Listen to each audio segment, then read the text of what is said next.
Robert Louis Stevenson, L'île au trésor, chapitre 7, Je vais à Bristol. Il nous fallut beaucoup plus de temps que le châtelain ne l'avait prévu avant d'être prêt à nous embarquer, et aucun de nos premiers projets, pas même celui du docteur Livesey consistant à me garder auprès de lui, ne put se réaliser conformément à nos intentions. Le docteur dut partir pour Londres, en quête d'un médecin auquel il put confier sa clientèle.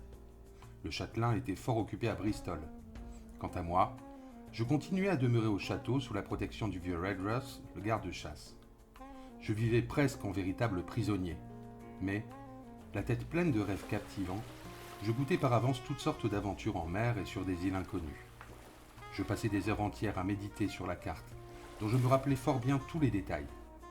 Assis près du feu dans la chambre de l'intendant, j'abordais cette île en imagination par tous les côtés. J'explorais chaque arpent de sa surface, j'escaladais 1000 fois la haute colline appelée la Longue-Vue, du fait de laquelle je me délectais à contempler les paysages les plus merveilleux et les plus divers. Parfois, l'île fourmillait de sauvages que nous combattions. Parfois, elle était pleine d'animaux dangereux qui nous poursuivaient. Mais dans ces songes, il ne m'arriva rien de plus dramatique et de plus étrange que nos aventures réelles.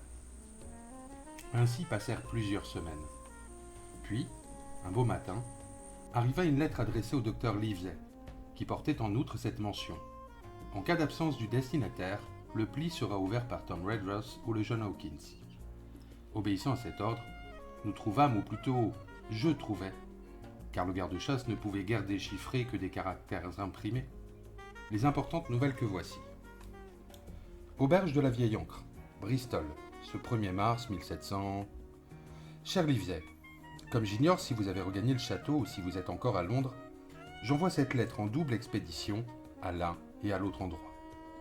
Le bateau est acheté et armé, à l'ancre dans le port, prêt à prendre la mer. Vous ne sauriez imaginer goélette plus facile à manœuvrer. Un enfant pourrait la piloter. 200 tonneaux. Son nom, Hispaniola.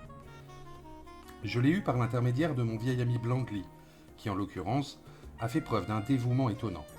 Cet homme admirable a peiné comme un esclave pour servir mes intérêts, et je puis dire que tout le monde à Bristol a fait de même dès que l'on a eu vent du port de destination duquel nous mettions à la voile. Je veux dire, du trésor. Redruth, déclarai-je, interrompant ma lecture.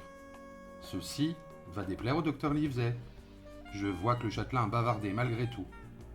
Et alors, c'est-il qu'il n'en a pas le droit, grommela le garde. Ce serait quand même plutôt drôle si notre maître pouvait pas parler rapport au docteur Livesey. En entendant ces mots, je renonçai à toute autre tentative de commentaire et poursuivis ma lecture. C'est Blangley lui-même qui a découvert l'Hispaniola, et il a manœuvré de façon si admirable qu'il l'a eu pour une bouchée de pain. Il existe à Bristol toute une catégorie de gens furieusement prévenus contre lui. Ils sont allés jusqu'à répandre le bruit que cet homme d'une honnêteté scrupuleuse ferait n'importe quoi pour se procurer de l'argent, que l'Hispaniola lui appartenait, et qu'il me l'a vendu ridiculement cher. Évidemment, tout cela n'est que basse calomnie. Cependant, aucun d'eux n'ose nier les mérites du bateau. Jusque-là, pas la moindre anicroche. Bien sûr, les ouvriers, gréeurs et autres ont fait preuve d'une lenteur exaspérante, mais avec le temps, tout s'est arrangé. C'est l'équipage qui m'a donné le plus de soucis. Je voulais une bonne vingtaine de matelots, dans le cas où nous rencontrerions des indigènes, des boucaniers, ou ces odieux Français. Et j'avais eu un mal de tous les diables à en rassembler une demi-douzaine, lorsqu'un extraordinaire coup de chance me fit rencontrer justement l'homme qu'il me fallait. Je me trouvais sur le quai, et par le plus grand des hasards, j'engageai la conversation avec lui. J'appris que c'était un vieux loup de mer, qu'il tenait un cabaret, connaissait tous les marins de Bristol, se portait fort mal depuis qu'il vivait à terre, et désirait reprendre la mer comme cuisinier. Il était allé au port ce matin-là, clopin-clopant, pour respirer le vent du large. Je me sentis furieusement ému, comme vous l'auriez été vous-même, et par pure compassion, je l'engageai sur le champ comme maître coq. Il se nomme Long John Silver. Il lui manque une jambe, mais à mes yeux, ce fait est une recommandation, car il a perdu au service de son pays sous les ordres de l'immortel Hawke. Et songez, Livesey, qu'il ne touche pas de pension. En vérité, nous vivons dans un siècle abominable. Eh bien, monsieur, je croyais n'avoir trouvé qu'un cuisinier, alors que je venais de découvrir tout un équipage. À nous deux, Silver et moi, Nous avons rassemblé en quelques jours une troupe de vieux loups de mer particulièrement endurcis. Ils ne sont pas beaux à voir, mais si j'en juge d'après leur visage, ils doivent posséder un courage indomptable. Je vous affirme que nous pourrions combattre une frégate. Long John s'est même débarrassé de 2 hommes sur les 6 ou 7 que j'avais déjà engagés. Il m'a fait voir en un instant que c'était là des lourdeaux, des marins d'eau douce, dont nous devions nous garder dans une aventure d'importance. Je me porte à merveille et je suis plein d'entrain. Je mange comme un loup, je dors comme une souche. Néanmoins, je ne serai vraiment heureux que lorsque j'entendrai mes vieux maturins virer au cabestan. Larguons les amarres, au diable le trésor. C'est la splendeur de la mer qui m'a tourné la tête.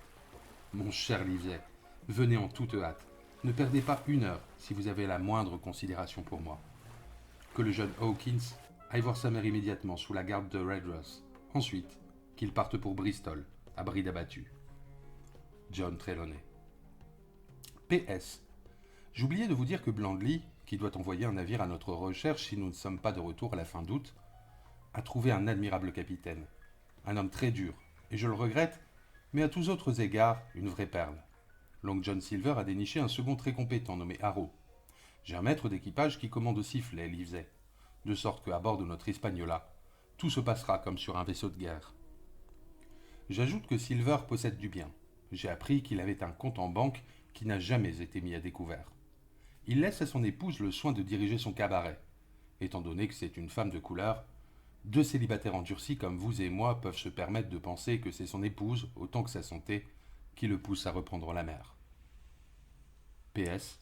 Hawkins peut passer une nuit chez sa mère.